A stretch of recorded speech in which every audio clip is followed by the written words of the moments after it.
Chapter 16. The Paper Kingdom. The quill from the library shimmered in Luna's hand, warm with promise.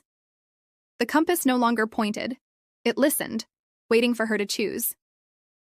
"I want to go somewhere where words matter," Luna whispered. The compass pulsed once and unfolded a staircase made of folded letters and envelopes that floated upward like birds in flight. At the top, a breeze of parchment and ink swirled around them. The sky became soft and sepia, like old pages. Before them rose towers of scrolls and spires made of stitched-together books. Birds with wings made of bookmarks flitted overhead, chirping in rhyme.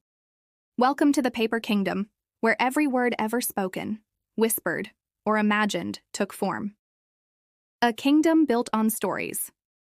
A girl made of folded paper with ink-stained hands and eyes like punctuation marks greeted them with a curtsy that crackled softly. "I'm Scripta," she said, "royal scribe of the paper court."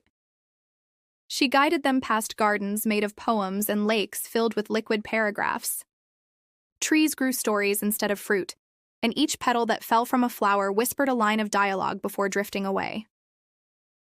"But not all is peaceful," Scripta explained. "The king's pen has gone missing."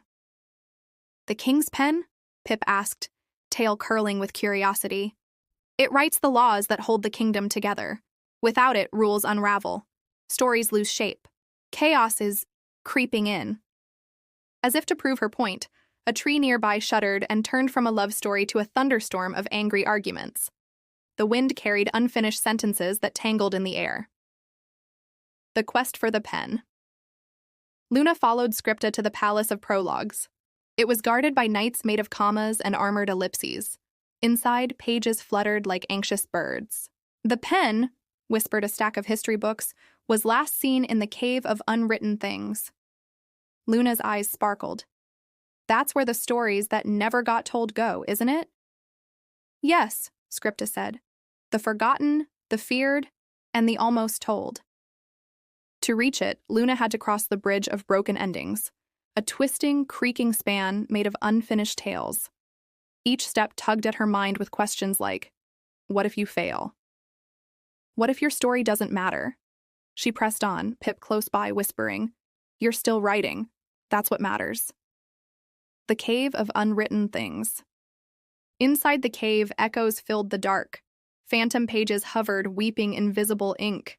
Some tried to cling to Luna, desperate to be written, but she held firm. At the very heart of the cave sat the pen, silent, still, and stuck in a stone of silence. She reached for it. But a voice growled, "You're not enough to hold this story." It wasn't a monster. It was a shadow, made of doubt, stitched together from all the words Luna had ever doubted herself with. "You can't," it hissed. "You're not ready. You'll never be the hero." Luna stood tall, clutching the quill from the library. "I don't have to be perfect," she said softly. "I just have to begin." The cave fell silent. The shadow unraveled into scraps of old doubt, and the pen rose into Luna's hand, glowing with golden ink.